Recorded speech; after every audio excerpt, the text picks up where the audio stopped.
Everyone knows James Bond, the tuxedo, the martini, the women, the gadgets. In 1965, Sean Connery is the most famous actor on the planet. Every studio in Hollywood wants their own Bond. Every actor in Hollywood wants to be Bond. The franchise isn't just successful, it's a machine. A money-printing, culture-defining, unstoppable machine. Dr. No, From Russia with Love, Goldfinger. Each one bigger than the last. Each one proving that audiences will pay anything to watch a man in a tuxedo save the world. Except one man isn't interested. Dean Martin is sitting in a conference room at Columbia Pictures. 3 executives are staring at him like he's lost his mind. On the table sits a contract worth more money than most people see in a lifetime. The script is thick. The numbers are real. The opportunity is once in a generation. Dean picks up the script, flips through it, puts it down, and laughs. "You want me to play a guy who takes himself seriously?" The executives don't laugh back. They don't understand. They won't understand for another 18 months, not until the silencers breaks every expectation they ever had. But right now in this conference room, they think Dean Martin has lost his mind. They think he's throwing away the biggest opportunity of his career. They couldn't be more wrong. "I don't want to be him," Dean says quietly. So quietly that only one person in the room hears it. What he says next will change everything.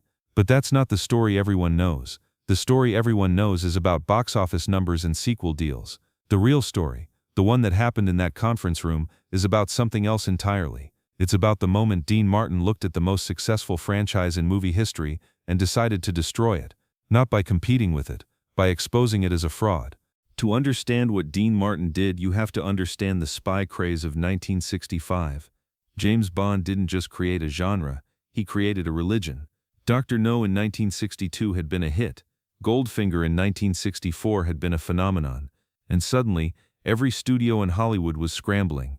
The man from UNCL Get Smart, I Spy. Our man Flint. The rule was simple. Copy Bond, make money. Nobody questioned it. Nobody dared.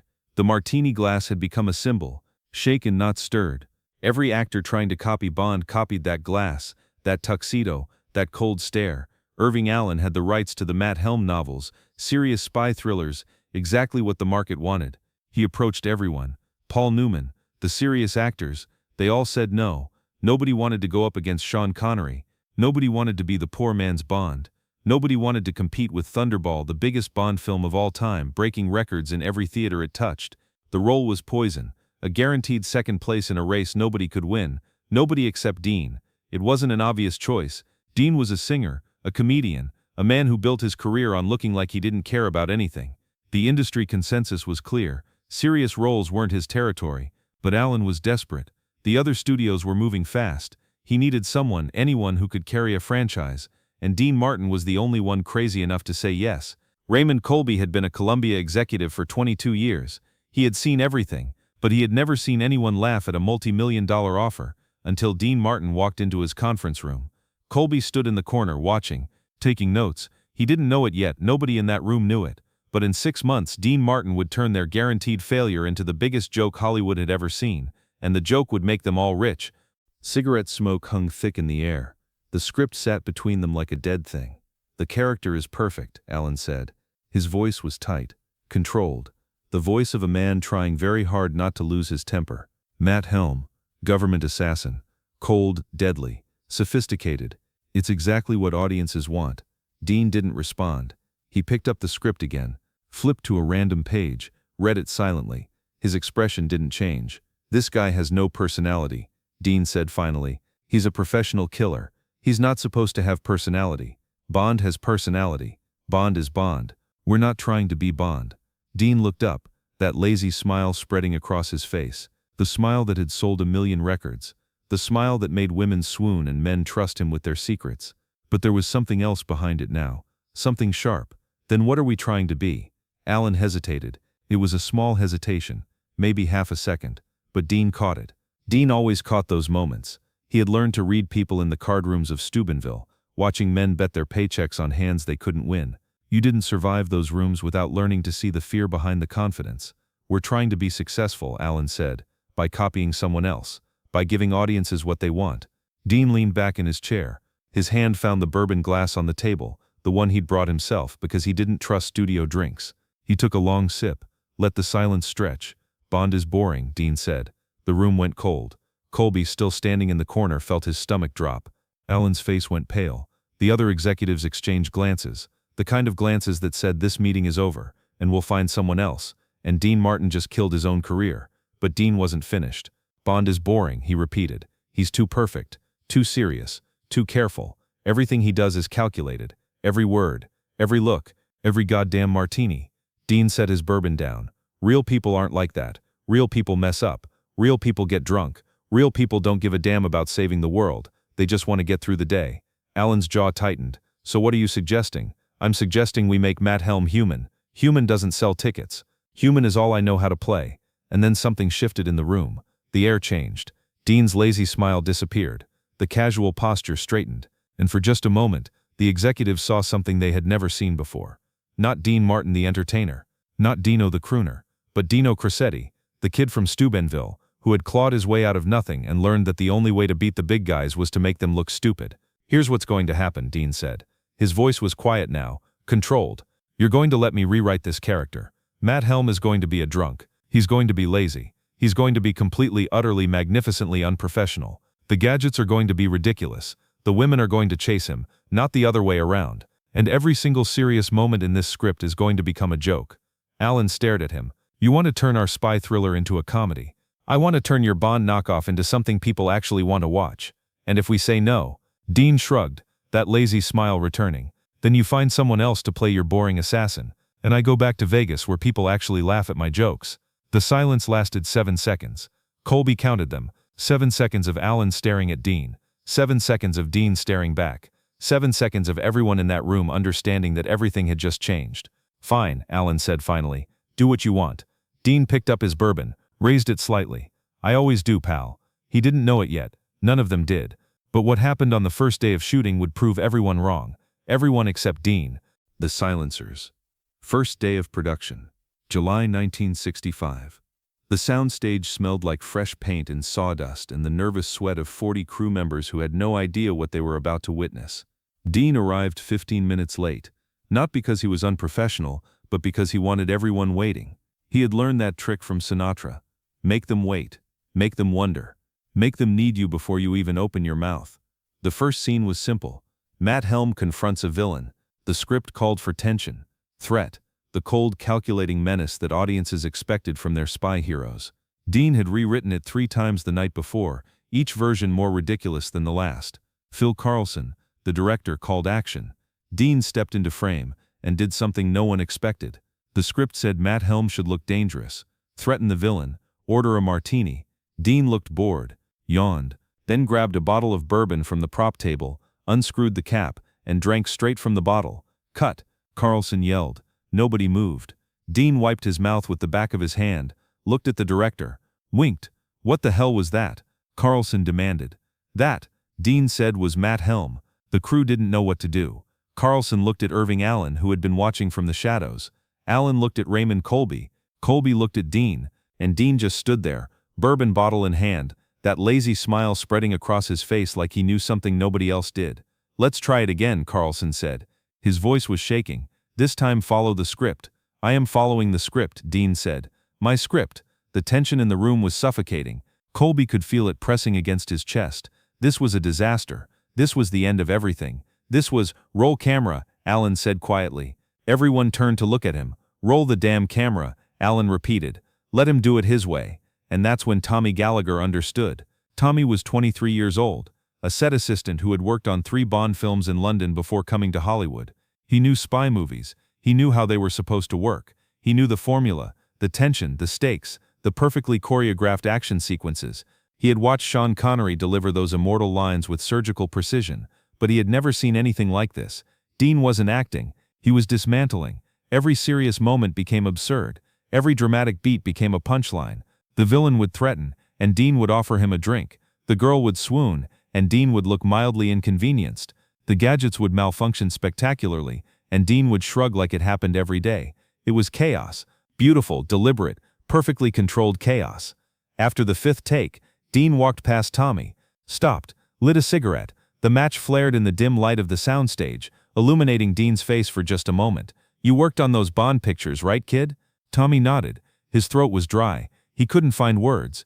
Dean took a long drag, exhaled slowly. The smoke curled up toward the rafters, disappearing into the darkness. "I don't want to be him," Dean whispered. "I want to beat him." He walked away.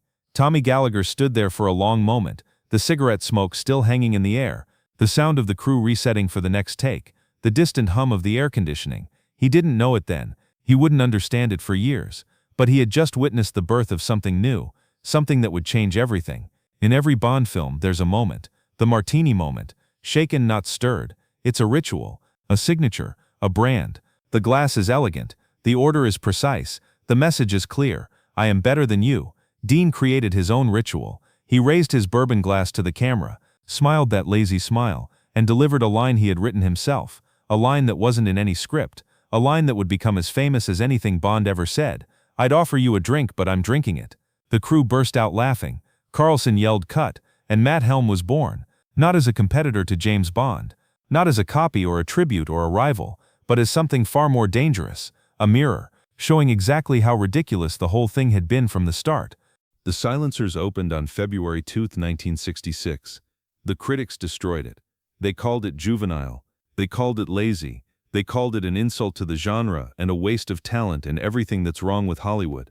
One review, "Tommy kept the clipping for 40 years, said Dean Martin had single-handedly murdered the spy thriller. It made $7 million in domestic rentals, in 1966 dollars, against a budget of just under $4 million. It became the 7th highest-grossing film of the year." The studio executives who had laughed at Dean's rewrites weren't laughing anymore. They were writing checks. The sequels came fast. 4 films in 4 years, each one proving Dean right. But the real victory wasn't the box office. It was the deal. Dean Martin had negotiated something almost unheard of in 1960s Hollywood. He became a partner in the enterprise, a co-producer with a share of the profits. When the checks came in, Dean Martin made more money from The Silencers than Sean Connery made from Thunderball, the biggest Bond film of all time, and Dean beat it, not at the box office, not in the reviews, but where it actually mattered, in the bank. Raymond Colby retired from Columbia in 1978.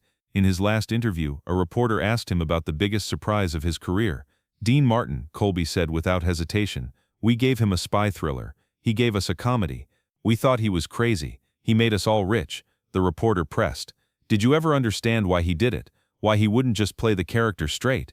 Colby was quiet for a long moment, his eyes distant, remembering. "Once," he said finally, "years later, we were at some industry event, and I asked him, I said, 'Dean, why didn't you just do what we wanted? You could have been the next Bond. You could have had the whole franchise, the prestige, everything.' And he looked at me with that smile. 'You know the one?' And he said," Colby paused, shook his head. He said, "I don't compete with lions, Raymond. I make them look like house cats." Story over. Victory achieved. Legend cemented. Dean Martin had done the impossible. He had created an anti-Bond that was more successful than most Bond imitators. He had proven that you didn't need to be serious to be successful. He had laughed all the way to the bank, just like everyone always said he did. But that's not why this story matters. We all think success means playing by the rules. We all believe you have to fit the mold to win. Follow the formula. Copy what works. Be serious when serious is selling. Be sophisticated when sophisticated is trending. We all assume that the path to victory is the same path everyone else is walking. Dean Martin looked at the most successful franchise in movie history, a franchise built on precision and sophistication and carefully calculated cool, and said, "I can do better by doing less." In his father's barber shop in Steubenville, Dean had learned a lesson that Hollywood never taught. The customers who came in stressed, angry, worried about their jobs and their bills and their marriages, they didn't want serious conversation. They wanted to laugh. They wanted to forget. They wanted someone who made the weight feel lighter, even if just for the length of a haircut. Dean's father cut hair. Dean cut tension. Same skill, different stage. 47 years, the time between that conference room meeting and Dean Martin's death. 4 films, the complete Matt Helm franchise. 1 role, the part that Paul Newman and every other good star in Hollywood was too afraid to take. 0, the number of times Dean Martin ever tried to be James Bond. The martini glass became Bond's symbol. Elegant, precise, sophisticated, a crystal vessel that said, "I am better than you, I am above you, I am everything you wish you could be." The bourbon glass became Helm's. Simple, honest, real, a working man's drink in a working man's hand. A glass that said, "Who cares?" One promised perfection, the other promised a good time. Audiences knew which one they'd rather drink with. Tommy Gallagher worked in Hollywood for another 30 years, but he never forgot that day on the soundstage, never forgot the smell of cigarette smoke and fresh paint, never forgot the sound of Dean's voice, barely above a whisper, "I don't want to be him, I want to beat him." In 2010, a film student interviewed Tommy for a documentary about 1960s cinema. She asked him what made Dean Martin different from all the other actors he had worked with. Tommy thought about it for a long time. "He wasn't trying to win," Tommy said finally. "Everyone else, Connery, all of them, they were trying to win, trying to be the best, trying to be perfect. Dean wasn't trying to win anything. He was just trying to make people smile. And that worked? That's the only thing that ever works, kid. So the next time someone tells you to follow the formula, to copy what works, to play it safe, to be serious because serious sells, remember that conference room at Columbia Pictures. Remember the executives who thought Dean Martin had lost his mind. Remember the script he rewrote with a bourbon in his hand. And remember what he whispered to a 23-year-old set assistant on the first day of shooting. I don't want to be him, I want to beat him. He did, not by being better, not by being smarter, not by following the rules everyone else followed, by being different, by being real, by being Dean,